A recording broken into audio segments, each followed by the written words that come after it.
Bismillahirrahmanirrahim. Alhamdulillahi rabbil alamin. Wassalatu wassalamu ala asyrafil mursalin Sayyidina wa maulana Muhammad wa ala alihi wa sahbihi ajma'in. Qala rabbi israh li sadri wa yassir li amri wahlul 'uqdatam min lisani yafqahu qawli. Allahumma iftah lana futuhal 'arifin. Keenam, bilangan yang keenam daripada 6 perkara syarat sah Jumaat. Syarat sah Jumaat 6 perkara. Syarat wajib Jumaat 7 perkara. Elok kena hafal satu-satu. Syarat sah Jumaat 6 perkara, bilangan yang ke-6 dan last. Didahulukan dengan 2 khutbah. Sebelum sembahyang Jumaat tu kena baca 2 khutbah. Khutbah pertama dan khutbah kedua. Tak boleh pakai bagaimana style sembahyang raya. Sembahyang dahulu khutbah, kemudian itu sembahyang raya. Sembahyang Jumaat ni khutbah dulu, lepas tu baru sembahyang. Dan bagi 2 khutbah tu mengandungi 5 rukun. 5 rukun. Rukun ni penting. Adapun huraian syarahan tu kalau tak disyarah, dari khutbah tadi hanya dibaca rukun-rukun saja, sah khutbahnya. Walaupun tak heret panjang pun sah. Pertama, 1 daripada 5 rukun khutbah tu memujikan Allah. Seperti kata Alhamdulillah. Kita dengar khatib kata begitu tu, maknanya rukun dah tu. Asalkan dia guna lafaz pada memujikan Allah, bukan kata Alhamdulillah saja, banyak lagi lah. Kedua, antara rukun khutbah yang 5 perkara, maslawat atas Nabi sallallahu alaihi wasallam. Dalam khutbah tu ada diucap selawat.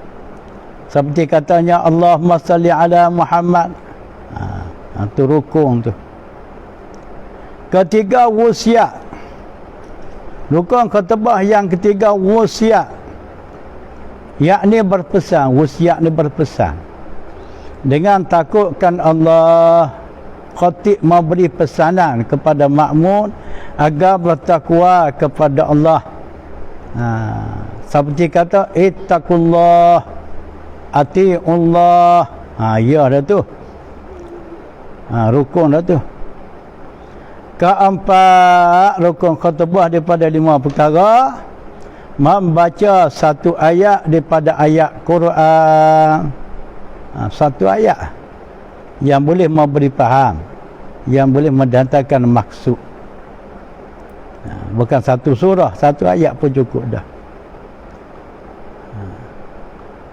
Dan membaca ayat itu, membaca ayat Quran ni sebagai rukun khutbah ni, boleh pada mana-mana 2 khutbah. Nak baca khutbah pertama pun boleh, nak baca khutbah yang kedua pun boleh, tanpa ayat Quran ni. Adapun rukun-rukun yang lain, kena ada kedua khutbah tu. Kok rukun yang 3 tadi kena ada belakang. Khutbah pertama ada, khutbah kedua ada. Adapun ayat Quran ni boleh kita nak letak pada khutbah mana-mana. Tetapi yang eloknya pada dibaca sepotong ayat Quran ini pada khutbah yang pertama lagi baik daripada khutbah yang kedua. Kelima, habislah rukun khutbah. Doa bagi orang-orang mukmin. Doa bagi orang-orang yang beriman.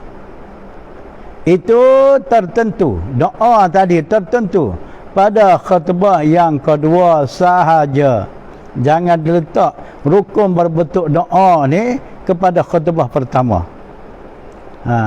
Tempat duduk dianya di khutbah yang kedua. Mana seperti kata Allah maghfirlil muslimin wal muslimat, panjang-panjang. Lepas tu dia tambah doa kepada sultan, kepada raja. Itu harus diboleh, tidak menjadi kesalahan.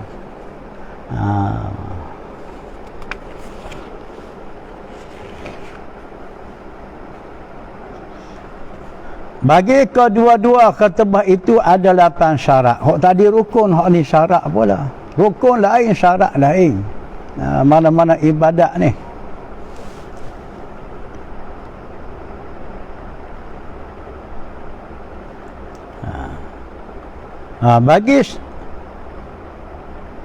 Bagi kedua khutbah itu ada 8 syarat. Khutbah pertama, khutbah kedua ada 8 syarat. Apa syaratnya? Pertama, tentang rukun-rukun itu mesti berbahasa Arab. Hak rukun khutbah yang 5 tu mesti dengan bahasa Arab. Tak boleh diterjemah kepada bahasa yang lain daripada Arab. Adapun syarahan huraian tu terpulanglah.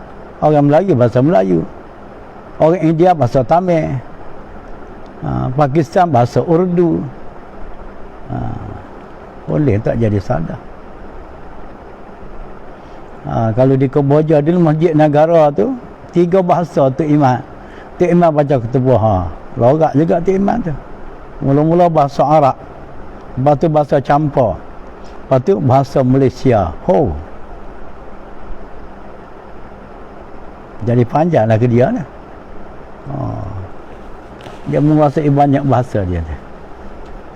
Dan ada pun yang lain daripadanya, yang lain daripada rukun-rukun tu boleh dalam apa bahasa sekalipun.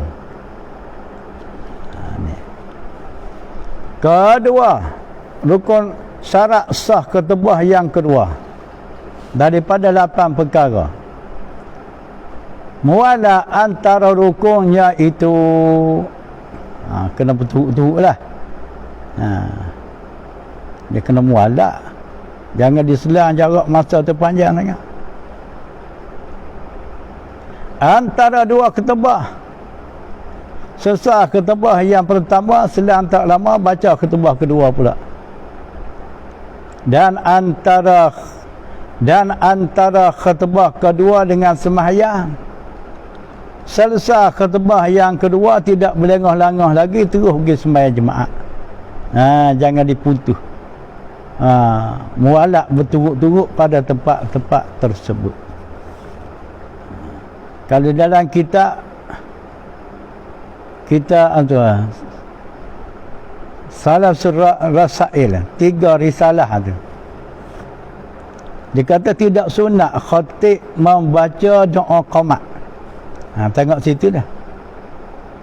Khatib nak orang baca khutbah, sebaik saja dia qamat oleh muqamat. Selesai qamat, tak sunat dia baca doa qamat, terus pergi semayang tadi. Kenapa? Kerana takut jadi putus mualak. Siapa tangguh tu dah nak.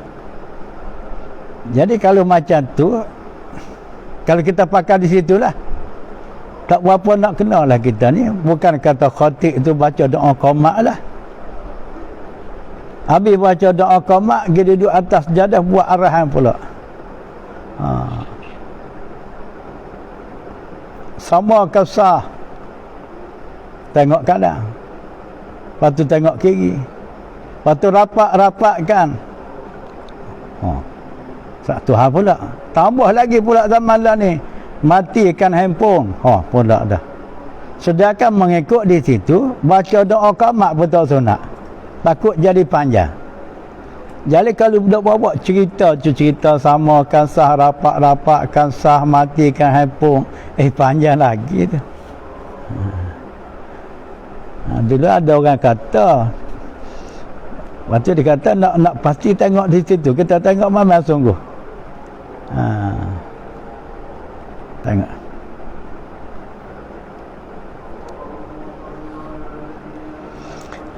Ketiga syarat khutbah khatib itu mesti suci daripada hadas besar dan hadas kecil. Dua jenama hadas ni mestilah suci. Pengkhutbah tu, khatib tu pembaca pengkhutbah lah. Kita kata baca khutbah ni tak apa sedap, kita kata pengkhutbah lah. Kalau baca khutbah ni tulis dia baca hak tulis lah.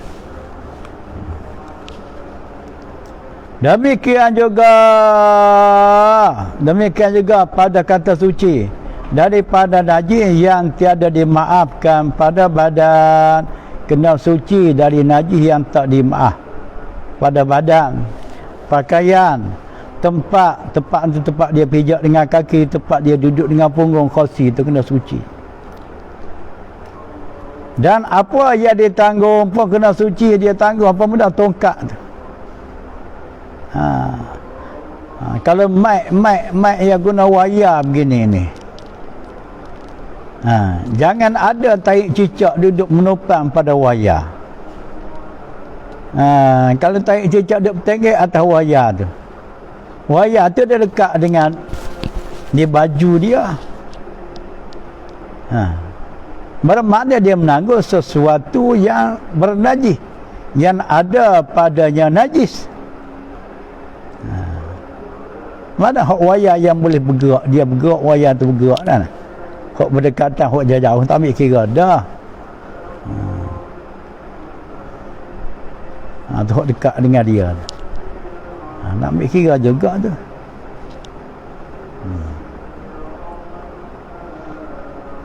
Kalau tongkat ada di hujung tongkat tu, tarik cicak dia bertenggek di situ, tak jadi dah. Panggil tak suci dah. Lepas tu ada pula orang bahas tongkat ni dia guna sidik bernis tina gitu gini, benda tu cecair yang boleh memabuk, maka ia adalah najis. Apa macam untuk bahas apa ke situ dah nah. Itu lain. Kesimpulannya hak tu tak timbul dah. Itu termasuk dalam perkara dimaaf. Dimaaf. Ada dibahas belaka dah. Keempat, antara syarat khutbah tu menutup aurat. Khatib yang baca khutbah tu mesti menutup aurat.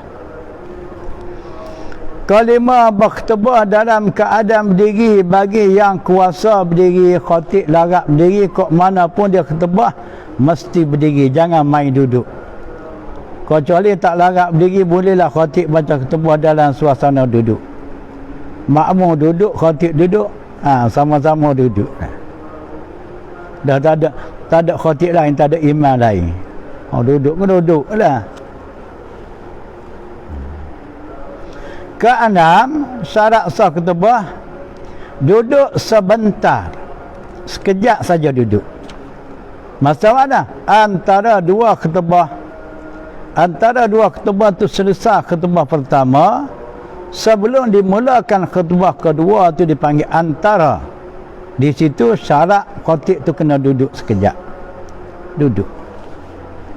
Sekurang-kurang duduk tu sekadar ta'mak ninah, sekejap saja duduk. Lepas tu bangun berkhutbah yang kedua. Itu sekurang-kurang.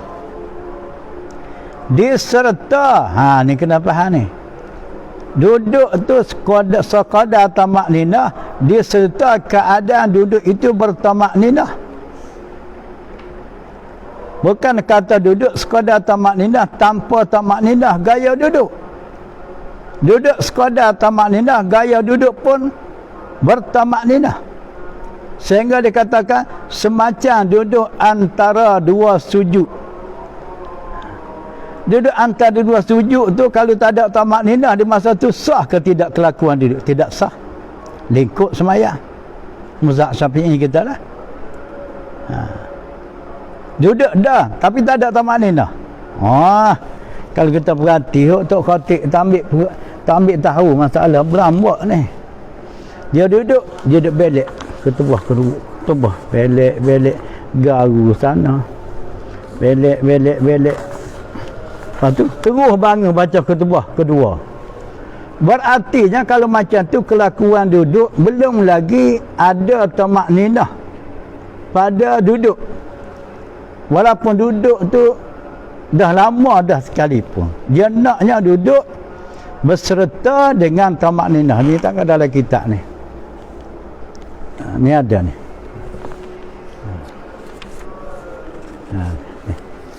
Kitab Kifayatul Muhtadi ni. Kitab Syarah Sulam Muhtadi. Syarah Sulam Muhtadi. Sulam Muhtadi karangan Syekh Daud. Kifayatul Muhtadi ni ulama petani yang duduk di Mekah zaman dulu dia buat syarah ni. Kitab ni terkenal sangat lah. Kalau sekolah pondok mana-mana takmih dibaca di untuk guru. Kitab Mu'tabar ni. Di sini ada dia kata, duduk antara dua ketubah serta dengan tamakninah seperti tamakninah yang antara dua sujud. Jadi ramai hari ni Tok Khatib tak cermat, tak masuk fiqh ni. Dia main pakai duduk, tak ada tamakninah pada kelakuan duduk. Duduk dah, tapi duduk gerak. Makna tamakninah ni, anggota besar diberhentikan sekejap. Sekadar jarak masa berhenti sekurang-kurangnya meluluhkan ruangan baca subhanallah. Makna ada tamakninah. Ini kalau daripada bangun duduk juga. Duduk belek cari ketubah kedua pula. Tangan tu satu gerak tangan, kan garu kata lenggok sana gitu gini. Lepas tu terus dia bangun baca ketubah kedua. Berarti duduk tadi belum lagi ada tamakninah. Dikala duduk tidak ada tamakninah, tidak cukup syarat ketubah. Dikala syarat ketubah tidak cukup, maka ketubah tidak sah. Dikala ketubah tidak sah, kiranya semua jemaah pun lingkup sampai ke jemaah. Dah. Kesimpulan kita ni, setiap amal ibadat nak dihalusi dengan ilmu sebagai pembimbing kita. Tetapi yang elok sekadar membaca suratul Ikhlas. Masa duduk tu biar jarak sekadar dulu baca Qul Huwallah. Elok jika dibacanya suratul Ikhlas. Elok baca sekali surat. Bukan sekadar masa baca Qul Huwallah saja, ruangan masa duduk elok baca sekali.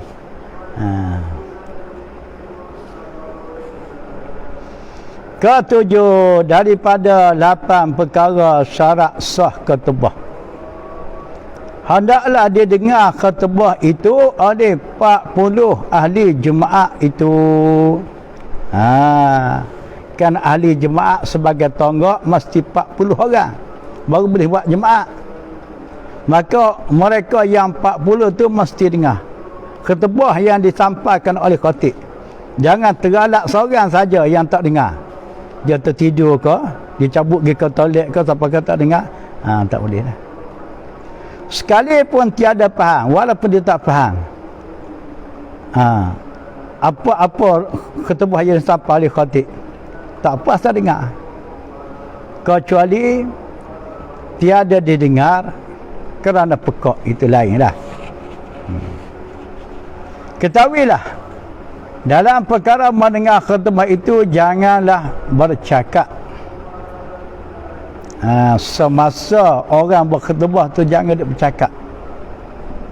Bagaimana hadis yang diriwayat oleh Abi Hurairah radhiyallahu anhu, sabda Nabi sallallahu alaihi wasallam, man qala yaumal jum'ati li sahibihi wal imami yakhutub ansit au takallama au abasa au asyara biyadihi au bira'sihi faqad lagha wa man lagha fala jumu'atalah. Maksudnya dari hadis ni kata Nabi, sesiapa yang bercakap-cakap pada hari Jumaat bagi sahabatnya sedangkan imam berkhutbah, bukan makna tak boleh bercakap hari Jumaat. Semasa khatib dia baca khutbah jangan bercakap, kata Nabi.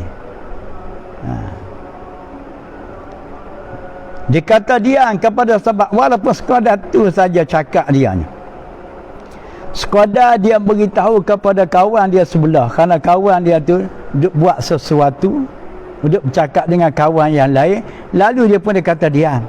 Sekadar tu saja dia kata. Atau antara lain lagi diperbuat isyarat kepadanya, kepada sahabat dia dengan tangan. Lamba-lamba tangan ke? Atau kepala, dihanguk kepala ke? Sedangkan khatib atas mimbar ada baca khutbah tu. Maka jawabnya, hukum ke atas mereka yang tersebut. Mereka yang duduk bercakap semasa khatib baca khutbah, walaupun sekadar dia kata diam kepada kawan dia, atau sekadar diisyarat dengan tangan atau dengan kepala, lagalah pahala jemaahnya itu baginya. Mengikut faham zahir hadis ni, terhilang sama sekali pahala jemaah orang tu. Betapa sensitifnya ibadah jemaah ni, jangan main-main. Maka dalam hal ni, kadang-kadang sekali-kali berlaku juga. Kenapa? Kerana ditugah. Petugas untuk kolek duit, cari duit. Dia celah-celah sah. Maka dia bawa lah dengan recan dia tu. Bawa. Kadang-kadang takut orang tak dengar, dia kocok recan dia punya kering. Jadi orang tu memang ada set dia nak sedekah. Dia nak sedekah bukan banyak, RM1. Tapi duit dalam kocik ada RM10 ataupun RM20. Lalu tak lalu. Dia bercakap lah dengan petugas minta di rumah tadi. Saya nak bagi RM1 ya. Dia tidak bercakap kata. Kata petugas tu boleh, ada boleh. Dah. Itu satu hal pula.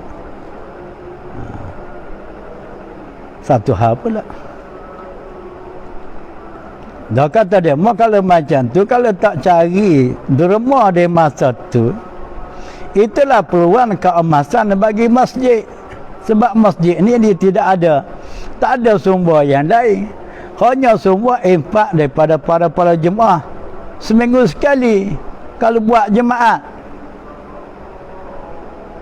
Macam mana ke? Kata dia, gini kita buat tong beroda berjalan, tolok.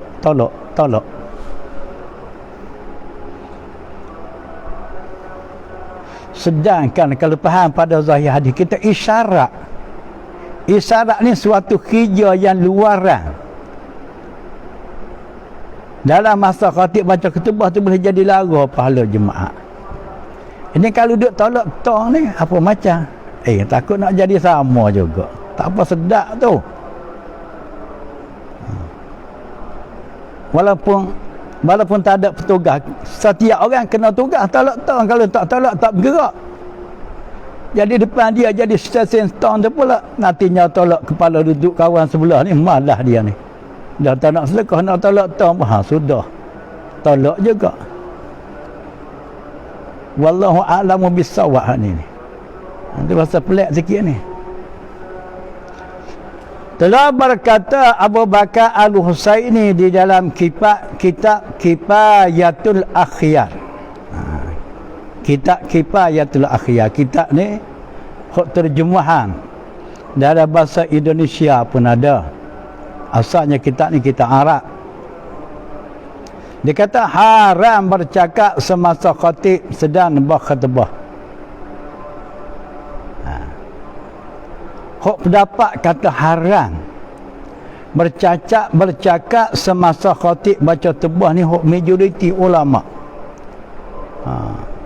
Hak pendapat yang rajih, yang kuat ni. Maka dipaham pada masalah bercakap semasa khatib sedang berkhutbah itu ada beberapa pendapat tentang hukum daripadanya.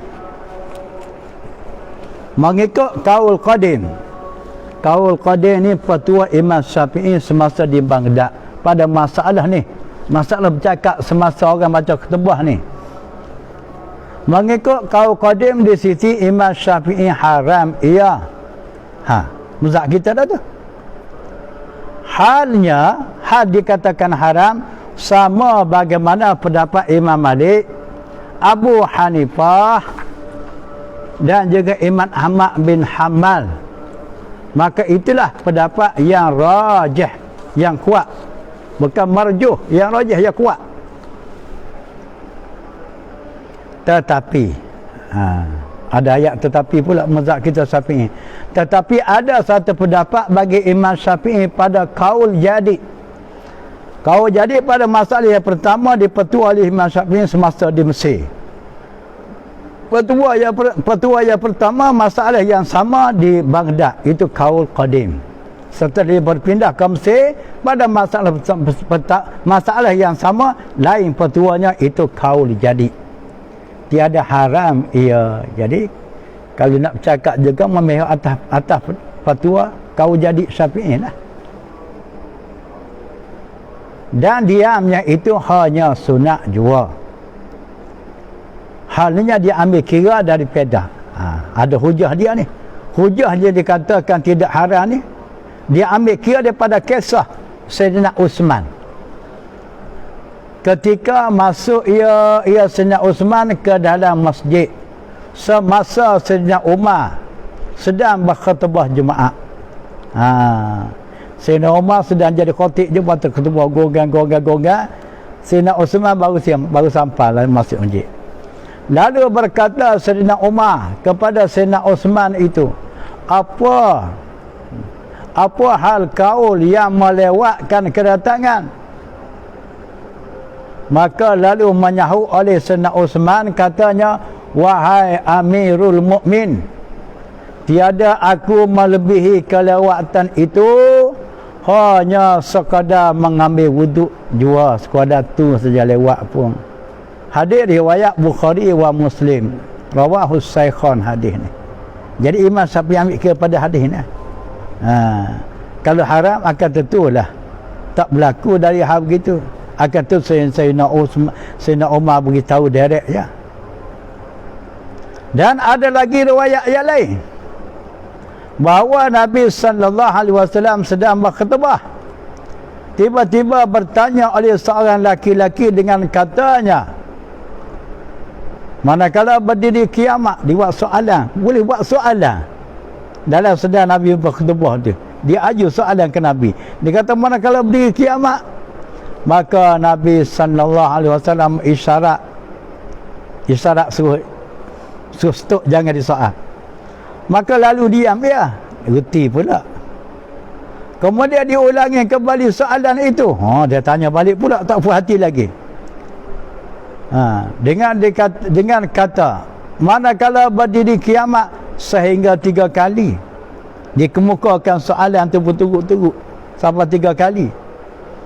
Maka lalu Nabi SAW bersabda kepadanya, apa yang engkau sedia untuk hari kiamat tu? Nak tanya pasal kiamat tu, persediaan kamu untuk kiamat tu mudah.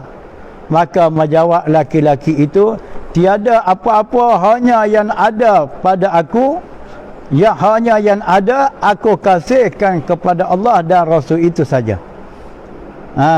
Persediaan aku untuk kiamat, bekalan aku untuk kiamat, aku kasihkan Allah dan Rasul saja. Boleh bercakap antara makmum dengan khatib. Maka sabda Nabi kepadanya, engkau dapat bersama dengan orang yang engkau kasih. Hadis riwayat Baihaqi. Jadi kalau tak boleh cakap, akan tentu Nabi tak kata, tak sabda begitu kepada laki-laki tadi. Inilah hujahnya. Maka dari kisah-kisah tersebut menjadi dalil di sisi Imam Syafi'i bahawa bercakap semasa khatib sedang berkhutbah tidaklah haram ikut kau jadi. Kerana kalaulah haram, tak gugur kelima. Kerana kalaulah haram, nescaya Nabi SAW tentu melarang ia dari pertanyaan laki-laki itu. Itulah hujahnya. Ketahuilah dan makna lara itu. Apa makna lara? Dibahas pada hadis ni lara. Hidup cakap semasa khatib baca khutbah, Jadi lara Jumaat. Apa makna maksud pada kata lara tu? Dan makna lara dari hadis yang lepas itu iaitu hal yang tidak sepatut dilaku perkara-perkara tersebut semasa khatib sedang berkhutbah. Kerana tiada berkata dan isyarat di ketika khatib, di ketika khutbah dapat memiliki pahala kalau kita tak bercakap, kita tak isyarat kepada kawan-kawan kita semasa khatib sedang baca khutbah tu, akan tentu dapat pahala yang sempurna. Dengan itu bukanlah lara itu sehingga tiada sah Jumaat. Tidaklah makna lara melarat sampai ke tidak sahnya. Cuma boleh jadi kuranglah pahala tu. Peringatan disebut di dalam kitab Sairul Salikin. Kitab Sairul Salikin, rahsia orang berjalan. Rahsia orang berjalan kepada Allah. Karangan Syekh Abdul Samad Palembang. Selaku pengarang kitab Hidayatul Salikin, petunjuk orang berjalan.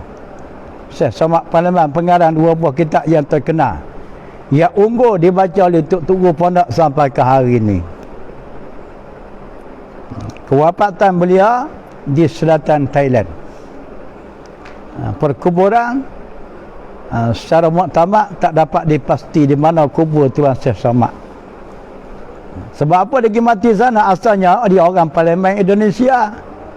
Kerana dia bergabung dengan orang-orang Islam di sana, menentang penjajah kafir Thailand menguasai wilayah selatan Thailand. Jadi ulama zaman dulu, semangat jihad dia tu berkobar-kobar. Walaupun dia duduk di Palembang tu, dia boleh terjun pergi ke petani, pergi ke Yala Naratewak, berjihad di sana.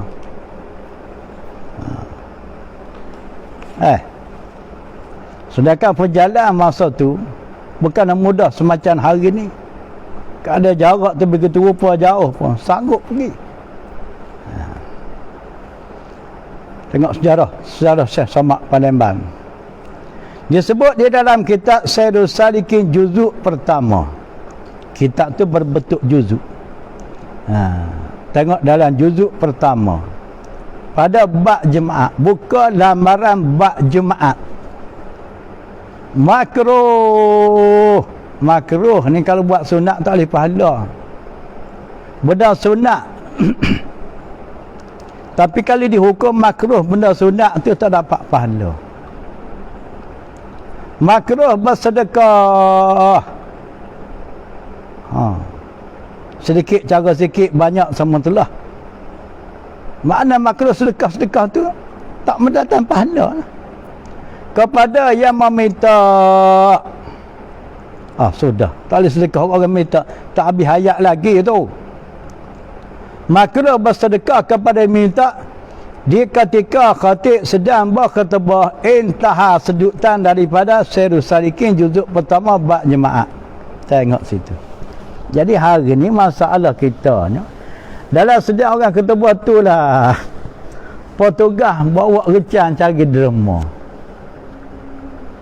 Pada hukum kata dalam kitab tu yang makruh kita sedekah di masa tu. Ada di antara mereka dia berasa ni ini peluang keemasan ni. Kiranya dapat sedekah semasa baca khutbah. Dia tak hola RM1 dah, dia hola RM10. Kalau orang lagi tebal duit, hola RM50. Yang lagi canggih kelabu asap. Duit kelabu asap RM100. Kenapa? Kerana dia harap pahala besar, normal pahala. Ini bahaya juga ni pun, bahaya juga. Kenyataan ni sama-sama kita ambil faham, kita memurajaah lah, kembali kepada kitab Sairul Salikin juzuk pertama bab jemaat. Tengok sebagai akan jumpa ayat ni. Kalau tak betul kitab tu, kita isytihar. Sebahagian daripada ayat tertera dalam kitab Sairul Salikin tak betul. Berani. Pergi ke pondok Tok Guru, kitab Sairul Salikin ada tak betul.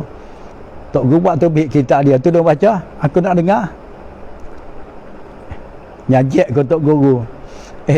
Mu ni ahli antara mana ni tahu saya sama Pelamban ni. Saya sama Pelamban ni ulama terkenal Nusantara kita ni.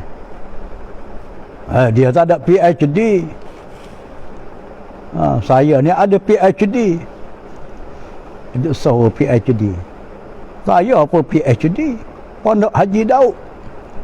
Pondok H Haji D Daud. Pondok Haji Daud PhD. Allahu Rabbi. Akhir zaman dia memasyhurah, mengglamourkan dengan title yang dikutik cari. Nak dapat title tu bukan diambil jarak masa yang panjang. Pada masa 4-5 tahun boleh. Orang dulu nak ambil ilmu tu bukan masa yang singkat. 20 tahun, 30 tahun biasa.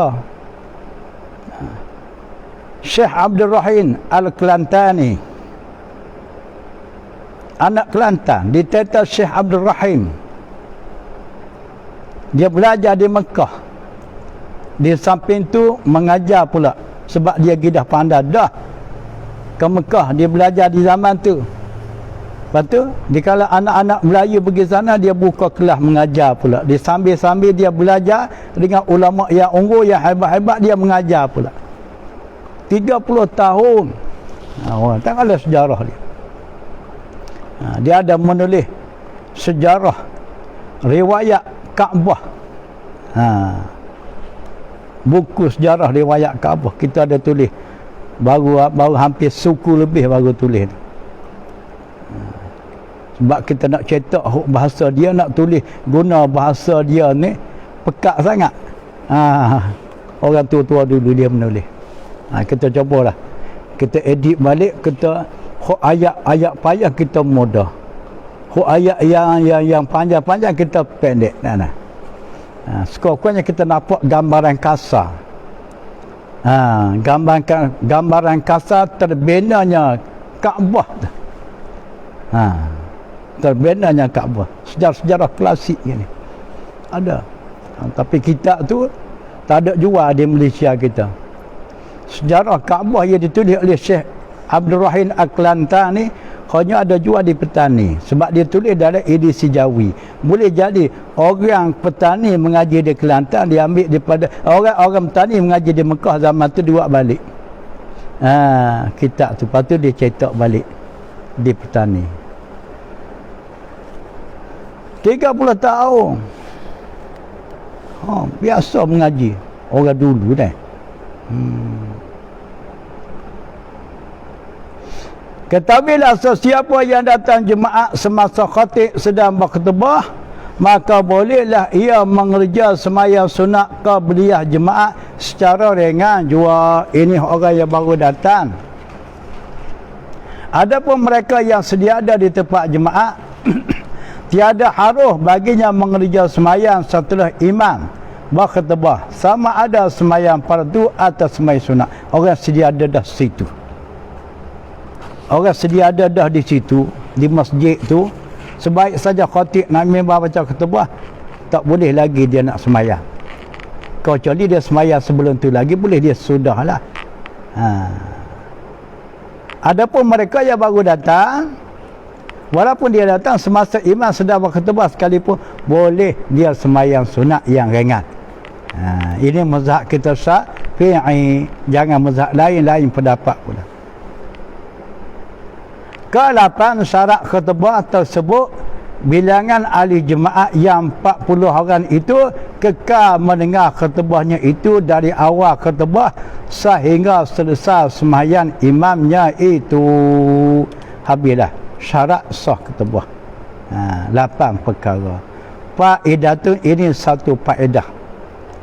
Satu faedah.